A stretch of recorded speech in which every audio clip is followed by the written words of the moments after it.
Assalamualaikum warahmatullahi wabarakatuh. Perkenalkan, nama saya Muhammad Sidik, NPM 1923-100-24 dari kelas A2 M22 Manajemen Informatika.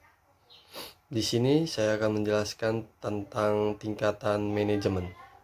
Tingkatan manajemen perusahaan atau organisasi akan tetap berjalan jika memiliki manajemen yang baik. Untuk memastikan manajemen dibutuhkan tingkatan manajemen yang memastikan setiap level divisi dapat berjalan dengan baik. Untuk memastikan proses manajemen dibutuhkan tingkatan manajemen yang memastikan setiap level divisi dapat berjalan dengan baik. Orang yang memastikan ini disebut dengan manajer. Orang yang memastikan ini disebut dengan manajer. Tingkatan manajemen adalah level yang dimiliki para manajer. Tingkatan ini membedakan beban pekerjaan tanggung jawab yang ditanggung oleh pihak manajemen. Pada dasarnya, manajemen mempunyai ada 4 fungsi, yaitu perencanaan, perorganisasian, pengarahan, dan pengadilan. Dilihat dari tingkat manajemen, maka dapat dibagi menjadi 3 kelompok, yaitu yang pertama top level manajemen atau top yang paling atas, atau bisa disebut puncak manajemen. Pada tingkatan ini, pejabatnya memiliki pengaruh dan otoritas terkuat dan tertinggi di perusahaan organisasi tersebut. Posisi ini diisi oleh direksi, CEO, GM, atau General Management yang biasa disebut dengan presiden direksi.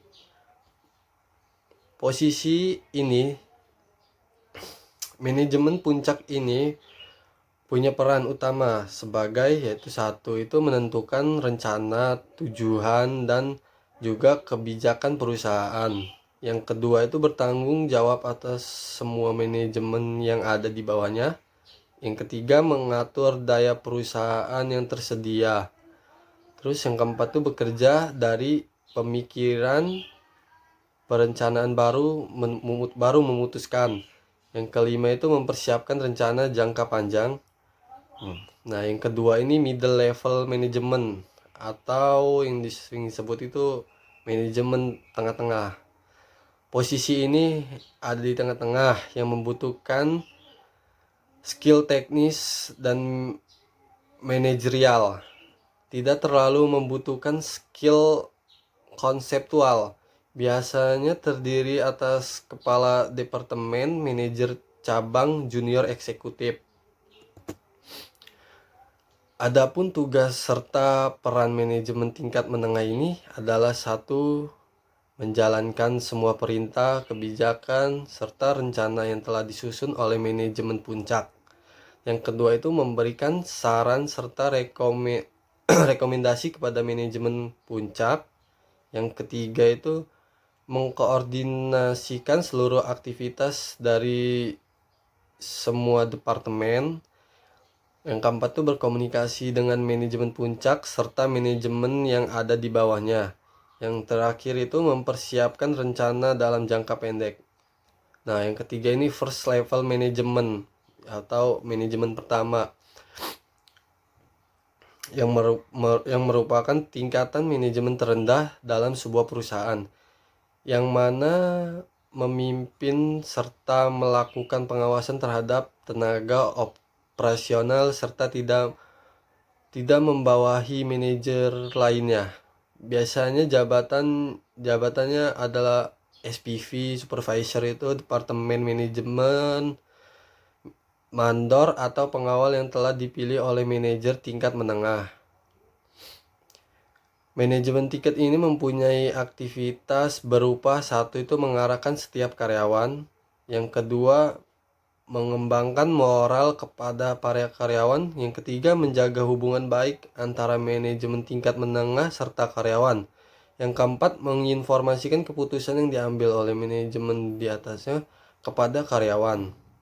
Yang terakhir, lebih banyak menghabiskan waktunya untuk mengendalikan serta mengarahkan karyawan. Kemampuan yang wajib dikuasai manajemen tuh yaitu ada 7 sih menurut saya. Satu itu keahlian membuat sebuah konsep. Kedua, keahlian mengolah emosi dan memahami tim. Ketiga, keahlian teknikal. Keempat, keahlian untuk mengambil keputusan yang tepat. Yang kelima itu keahlian untuk menjalin komunikasi. Yang keenam, keahlian menganalisis masalah. Yang ketujuh itu keahlian manajemen waktu.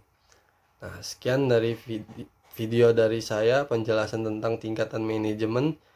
Kurang dan lebihnya saya mohon maaf. Wassalamualaikum warahmatullahi wabarakatuh.